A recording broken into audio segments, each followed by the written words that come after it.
They thought she was just another black woman driving through the wrong part of town. 2 officers. 1 traffic stop. A routine flex of power. But when they demanded her license, questioned her presence, and hinted she didn't belong, they didn't realize who they had just pulled over.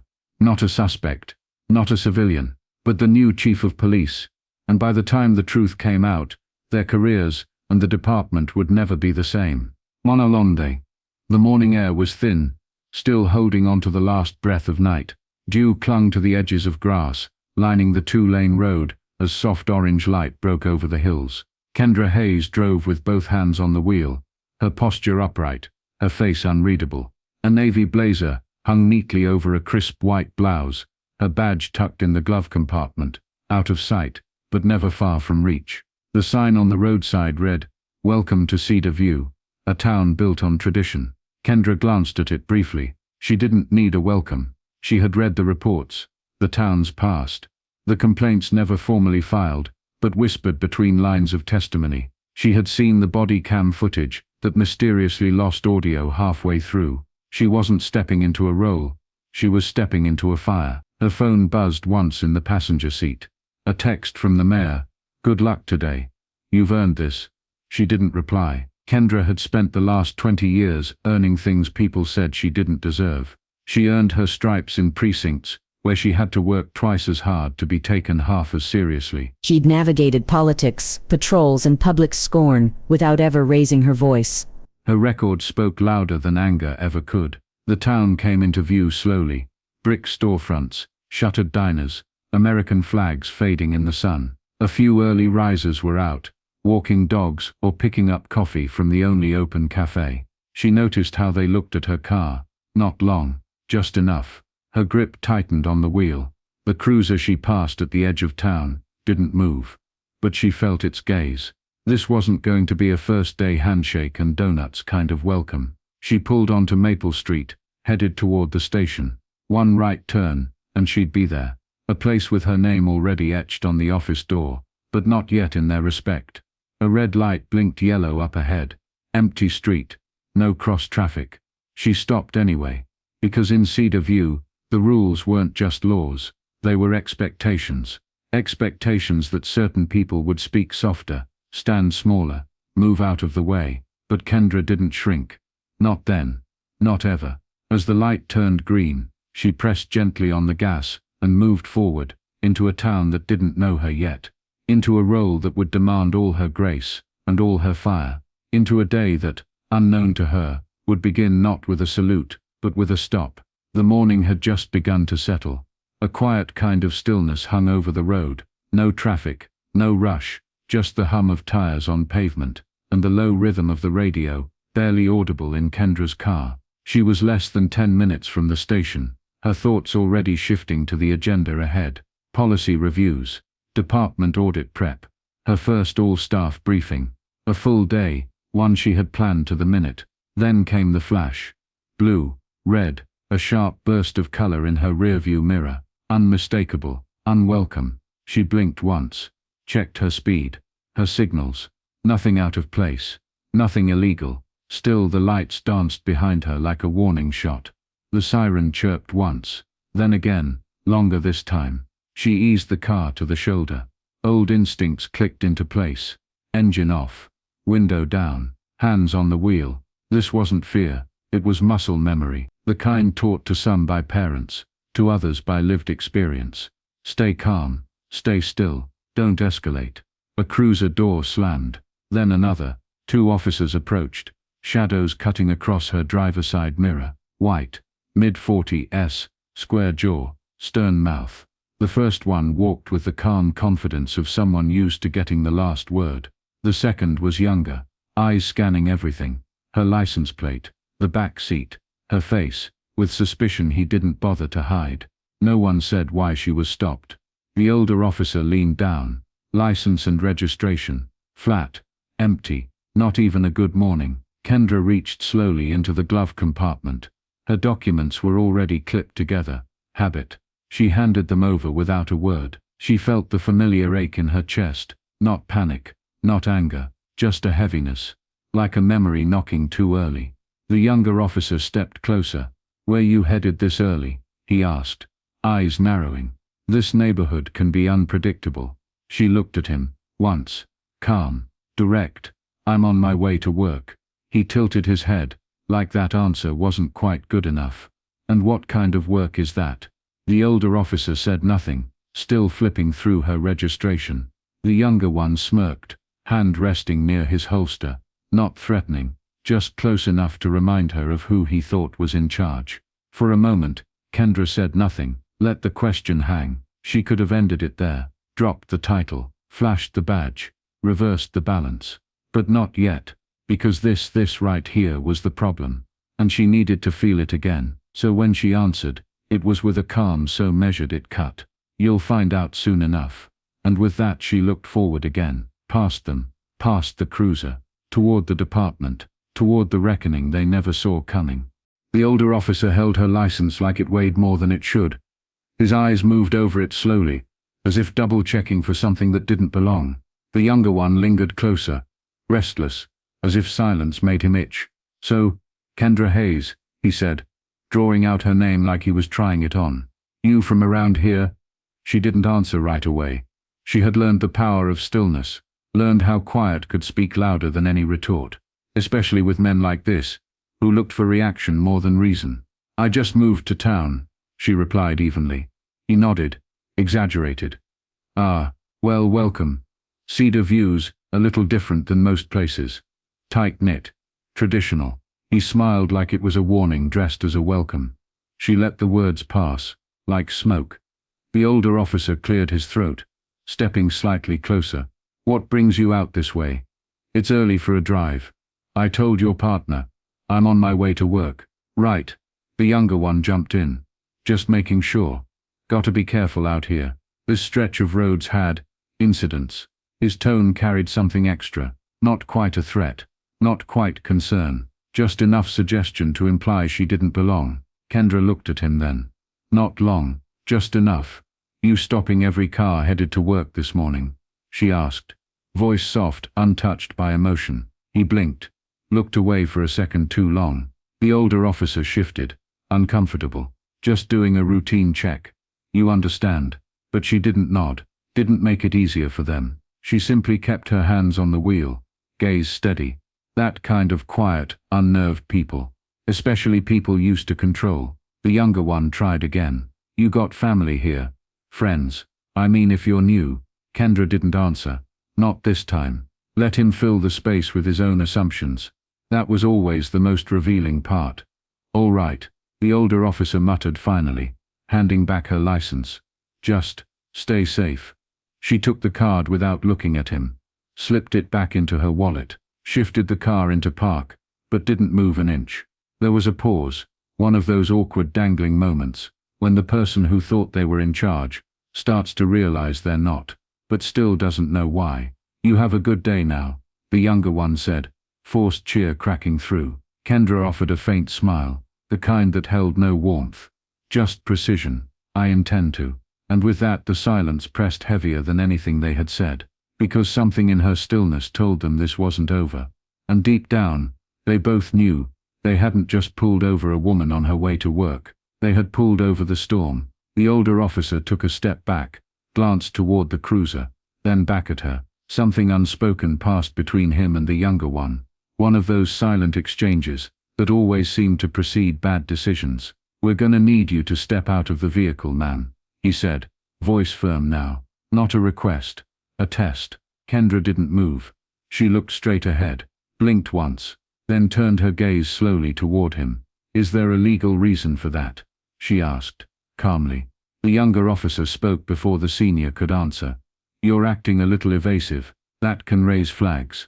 If you've got nothing to hide, you won't mind stepping out. There it was. The shift. Kendra kept her hands on the wheel. Her jaw clenched so slightly, it was barely visible. But the air inside the car changed. He couldn't see it, but he felt it. The space between authority and arrogance had collapsed, and they were standing knee-deep in it. I've answered your questions. I've cooperated. There's no probable cause here, she said evenly. So unless you have a legitimate reason, I won't be stepping out of this vehicle. The younger one smirked, trying to puff himself up. That attitude won't help you. We can escalate if we need to. Escalate, she repeated, slowly, her voice like stone wrapped in silk. For what? Driving to work. He took a step closer, posture stiff. You're being difficult. No, Kendra said, eyes narrowing. I'm being lawful. There's a difference. The senior officer raised a hand toward his partner, signaling him to pull back. But the damage was done. The mask had slipped. And in the space where professionalism should have been, all that remained was assumption and ego. Kendra took a breath, deep and measured. She had walked through courthouses, where she was mistaken for a clerk, sat at tables where men explained her own policies back to her. She had been underestimated her entire life, and she had learned to let it slide, to wait, to choose the moment that mattered. This was that moment. She reached over to the passenger seat, lifted a small black case, opened it slowly. Inside, her badge, gleaming, official, final. She held it up, not like a weapon, like a mirror. I'm Chief Kendra Hayes, she said, her tone cutting through the quiet like a siren. You're detaining your superior officer, without cause. On her first day, the silence that followed was deafening. The younger officer's jaw twitched. The senior one paled. No one moved. No one spoke. Because the line had been crossed, and the woman they thought they could corner was the one now drawing new ones. The silence stretched. Long enough for the birds overhead to fill it. Long enough for the wind to rustle the grass beside the road, like applause no one dared give. The badge in her hand gleamed in the morning light, its weight undeniable. The younger officer's mouth opened, then shut. Whatever bravado he had walked up with was gone now, swept clean by 6 simple words that refused to be ignored. I'm Chief Kendra Hayes. Not a threat, not a boast, just a fact, a quiet detonation that turned the ground beneath their feet into something unstable. The older officer stepped back, almost reflexively. He looked at the badge, then her face, then the badge again, as if hoping they didn't match, as if hoping this was some elaborate test, and not the truth he was choking on. You're the chief, he asked, his voice barely above a whisper. Yes, Kendra said, still seated, still composed. Appointed last month, sworn in 3 days ago. The younger officer looked away, jaw tightening like he was trying to bite back regret, or fear. Maybe both. Kendra slowly placed the badge on her lap. She didn't gloat. She didn't raise her voice. She simply looked at them the way only someone with nothing left to prove could. Would you like to explain? She continued. Why I was pulled over. What part of driving the speed limit on an empty road qualifies as suspicious? Neither officer answered. The senior one shifted his weight. We may have misread the situation. No, Kendra corrected, eyes sharp. You didn't misread. You assumed. And you acted on that assumption with authority you had no right to use. The younger officer's face burned red. He looked like he wanted to disappear. I see now why so many in this town don't trust the badge, she added. It's not the uniform. It's the people inside it. The words didn't need to be loud. The truth did the shouting for her. The older officer finally straightened up, clearing his throat. Chief Hayes, we apologize. This was an error. Kendra raised an eyebrow. An error. He nodded, slowly. Yes, ma'am. She exhaled once. Not relief, just release. This isn't about me being the chief, she said quietly. This is about how you treat people when you think they're powerless. They both stood frozen, the siren lights still flickering weakly behind them. A show of power now reduced to static, and for the first time in that morning, it was clear, the badge didn't belong to them anymore. It never really had. Kendra opened the door with slow precision, not rushed, not reactive. The crunch of her heel against the gravel was the only sound as she stepped out, shoulders squared, the early light catching the edge of her badge like truth made visible. She didn't move fast. She didn't need to. The officers watched her like something sacred was walking toward them, and they weren't sure whether to salute or retreat. She stopped, just outside the open door, stood tall, let the silence do most of the talking. I've spent 20 years in this uniform, she said quietly, her voice low but steady, and in that time I've been ignored, second-guessed, and stopped more times than I can count. But never, not once, have I let it change what the badge means to me. The younger officer looked down. The senior one kept his eyes on her, but something in them had softened, not out of respect, out of realization. You didn't just question my presence, Kendra continued. You questioned my right to move freely in the very city I've been appointed to protect. Not because of any real threat, but because I didn't match the picture in your mind. The wind picked up gently. Her blazer shifted. The badge stayed still. This moment, it's not going away. Not for you, not for me, and not for the department, she said. You'll be reporting directly to me for the next 6 weeks. Every stop you make, every interaction, I want it documented, reviewed, scrutinized. The older officer opened his mouth to speak, but she lifted a hand, not to silence him, just to finish what she came to say. If that makes you uncomfortable, good. Maybe now you'll understand what discomfort feels like when it's undeserved. Her words didn't rise. They didn't need to. They carried the weight of every time she'd bitten her tongue, every time she'd chosen dignity over rage. She took a step closer, not menacing, measured. Respect, she said, her voice lowering, is not a courtesy you give. It's a standard you uphold. If you can't do that, you shouldn't wear that badge. The senior officer nodded slowly. The younger one still hadn't moved. Kendra didn't wait for apologies. She'd heard too many. That meant nothing. Instead she turned, calm, controlled, stepped back into her car, and closed the door. The engine started. The lights behind her dimmed, and as she pulled onto the road, leaving 2 humbled officers in her wake, one truth rang louder than any siren. She hadn't just taken back the moment. She'd redefined who held the power in it. The station sat like a fortress of routine, brick walls, narrow windows, and a parking lot filled with squad cars angled just so. Familiar. Predictable. Until today, Kendra pulled into the reserved space marked Chief of Police. No fanfare, no one waiting to greet her, just the low hum of fluorescent lights inside, and a handful of glances through tinted glass, as word of her arrival began to ripple. She entered without hesitation, her footsteps sharp on the linoleum. Officers looked up. Some nodded. Others stared too long before quickly returning to their keyboards or coffee. She didn't slow down. Inside her new office, the blinds were already drawn, desk cleared, nameplate freshly placed. Chief Kendra Hayes. She didn't sit. Not yet. There was one task she needed to finish before anything else. 10 minutes later, the 2 officers from the roadside incident stood across from her, hats in hand, backs stiff, eyes darting anywhere but at hers.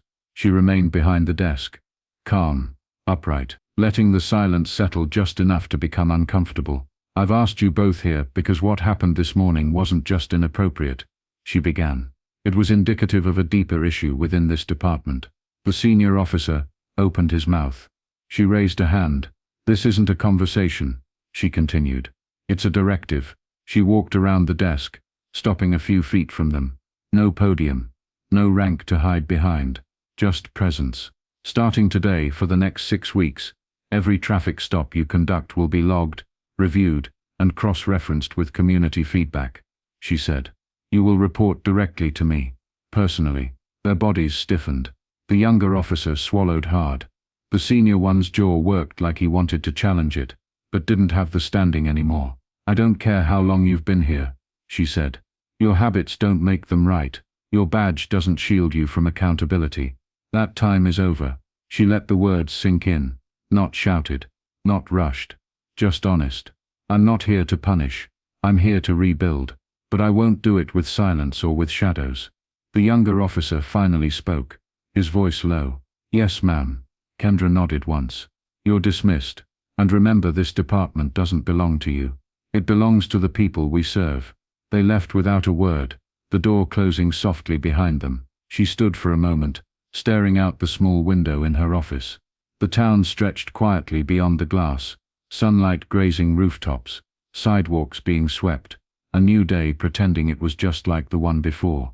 But it wasn't, because starting now, the shield they used to hide behind was looking right back at them. The room was too quiet for a Monday. Rows of uniforms filled the chairs, some fresh pressed, some worn soft from years on the job. A few officers leaned back, arms crossed. Others sat up straight, alert but unreadable. The bulletin board behind them still held last week's shift rotations, and a faded flyer for the precinct picnic. Nothing had been moved, but everything had changed. Kendra stood at the front, no podium between her and them. Her badge clipped cleanly over her heart. Her voice steady. "This morning I was pulled over by two of our own." A ripple. A few eyes widened. One cough. One foot tapped faster.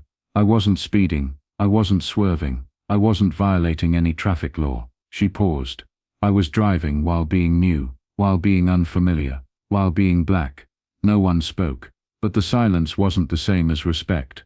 It was tension, held breath, uncertainty now colliding with consequence.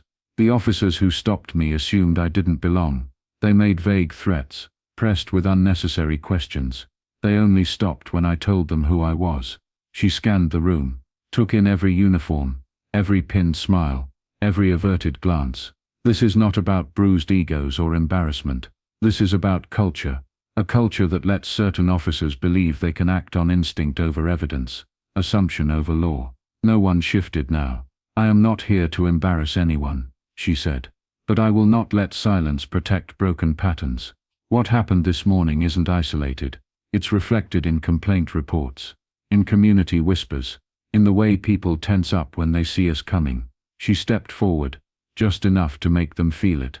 "From this day forward, Cedar View policing will look different. Every officer will undergo training.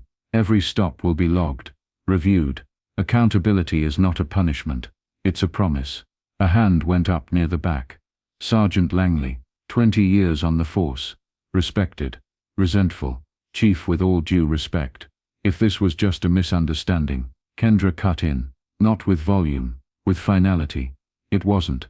And even if it were, we don't get to call harm a misunderstanding just because we walk away from it unscathed. The room stilled again. "You swore an oath. Not just to enforce the law, but to represent it. If that makes you uncomfortable, I understand. But understand this too. Uncomfortable isn't the same as unsafe. And discomfort is not a reason to look away." She let the silence settle once more before speaking the last words. "The rules haven't changed. The expectations have." And with that she turned and walked out. No applause, no pushback, just the weight of her words filling the space she left behind. And for the first time in a long time, that room full of eyes didn't look through her. They saw her, and they knew their days of unchecked power were numbered. The room didn't erupt. It cracked, quietly. A scoff from the second row. A muttered unbelievable near the back. Someone exhaled too loudly, trying to hide a laugh behind a cough. The resistance didn't come in raised voices or slammed fists. It came in the small betrayals, eye rolls, crossed arms and glances traded like currency. Kendra stood just outside the doorway, watching through the glass as officers filtered out of the briefing room. She caught every expression. The ones who looked down, the ones who looked too long, the ones who didn't look at all. She already knew their names. Lieutenant Porter passed without a word, jaw clenched tight. He had built his career on control, the kind that wore a smile in public and sharpened behind closed doors. His silence wasn't respect. It was disapproval wrapped in discipline. Detective Arroyo gave a slow nod, subtle but deliberate. One of the few who had pulled her aside during the hiring process. Said he hoped her arrival would shake the roots a little. Now he stood taller. Sergeant Langley brushed past with a quick shake of his head. No greeting, no eye contact. He had spoken his piece. She had shut it down. The power struggle had begun. Then there was Officer Singh, young, quiet, always watching. He gave her a small nod. Didn't linger. But it was enough. A signal. One of the fence sitters maybe, waiting to see where the wind blew. And it would blow. Inside her office, Kendra laid the department roster across the desk. Names, ranks, disciplinary records, complaint histories, commendations. She didn't need gossip. She had data, patterns, behavior, everything she needed to separate the ones who would walk with her from the ones who would drag their feet, or worse, dig in their heels. She marked the names with small colored tabs, blue for solid, yellow for unknown, red for resistance. There were more reds than she hoped, fewer blues than she needed, but that was the job. She didn't come to Cedar View, expecting to be liked. She came to lead. Later that afternoon, she caught sight of the two officers from the traffic stop walking out of the locker room. Their movements were clipped, guarded. They looked up when they saw her, hesitated. She said nothing, just looked. Not with challenge, not with forgiveness, with awareness. And that was enough. Because in a department long ruled by unspoken rules and silent alliances, Kendra had spoken, and some had heard it as a threat, but others had finally heard it as a promise. It started as a whisper behind deli counters, across barbershop chairs, between sips of morning coffee. "Did you hear what happened to the new chief?" They pulled her over, didn't even know who she was. She didn't lose her cool, just showed them the badge. By midday, the story had legs. By sunset, it had roots. At McAllister's Hardware, two older men stood by the cash register, voices low. One shook his head. "This is what happens when you let politics pick a chief." Across the street, Mrs. Felton clutched her purse tighter as she stepped into the bakery. Just what this town doesn't need, more tension. But just a block down, at a small soul food kitchen with flickering neon lights, a woman named Diane wiped her hands on her apron and smiled at her niece. "Finally," she said, "someone who knows what it feels like to be pulled over for nothing." At the middle school, a custodian named Ray paused by the vending machine, telling a teacher in hushed tones, "Same thing happened to my son last year. No apology, no reason. Maybe now things'll change." It wasn't loud. It didn't need to be. The people who had felt invisible didn't need a parade. They needed proof. And this moment where someone in power had been treated like they weren't, was the closest thing to justice they'd seen in years. Inside a modest salon near 5th and Broad, the story took on new shape. A woman in curlers whispered. She didn't yell, didn't curse, just stood there with her badge and let him choke on their own mistake. The room buzzed with a quiet kind of pride. Meanwhile, in homes where the curtains stayed drawn and the news stayed off, some shook their heads and muttered about how things were changing too fast. They blamed the chief without knowing her name, blamed the moment without knowing the history. But the town was shifting, not all at once, not cleanly, but undeniably.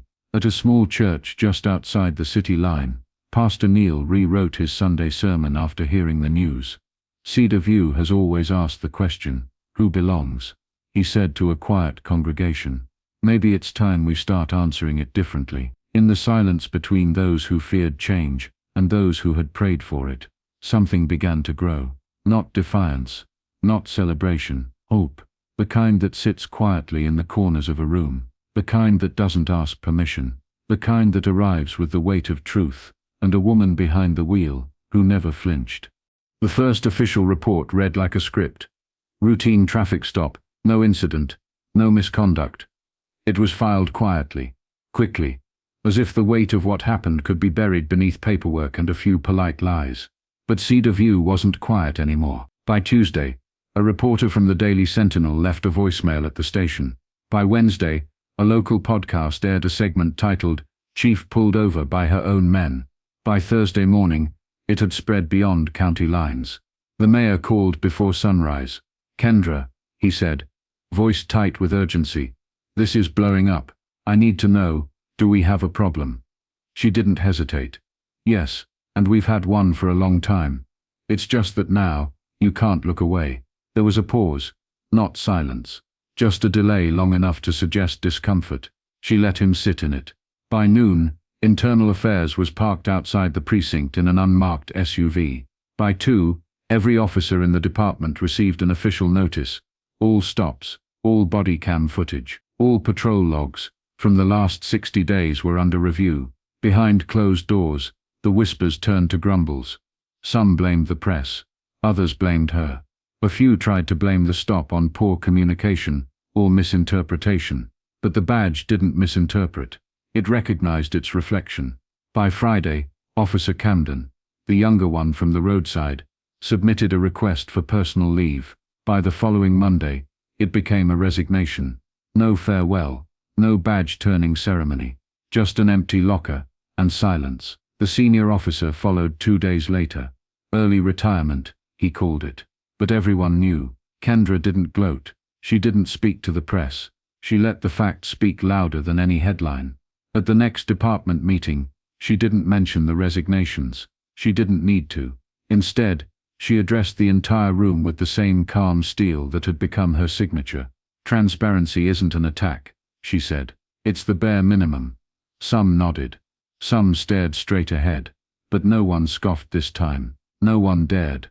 Outside, cameras waited near the front steps, hoping for a quote, a soundbite, a crack in her armor.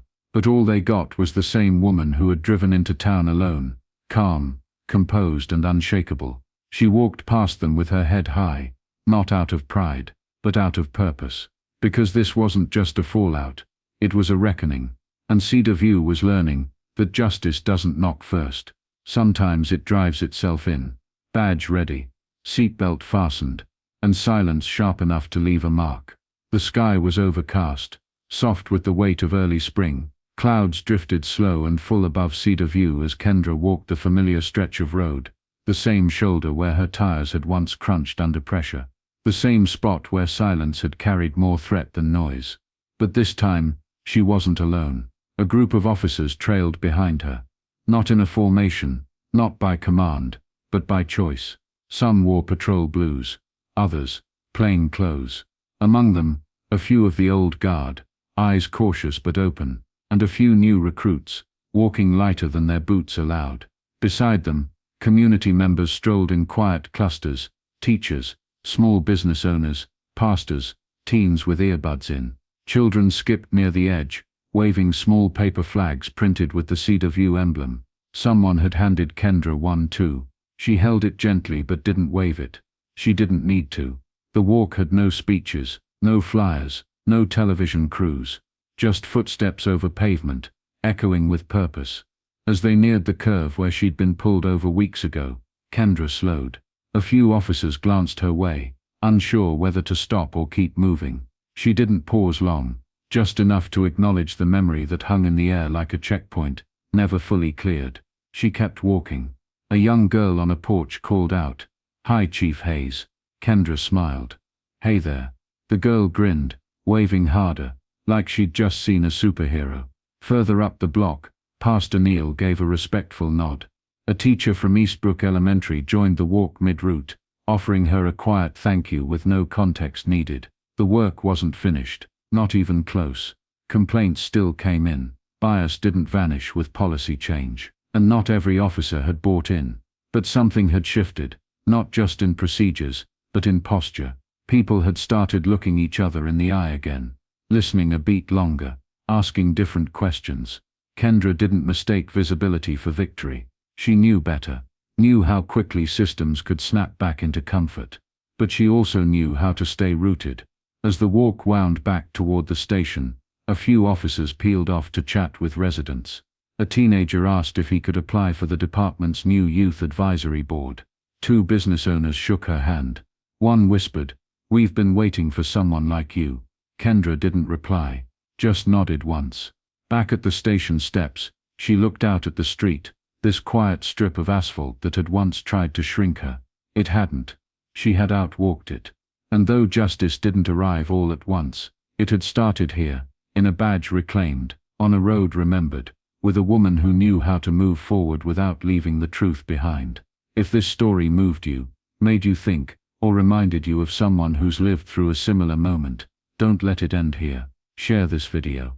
Start the conversation. Comment below with your thoughts or your own experiences, because real change doesn't just come from policies, it comes from people who refuse to look away.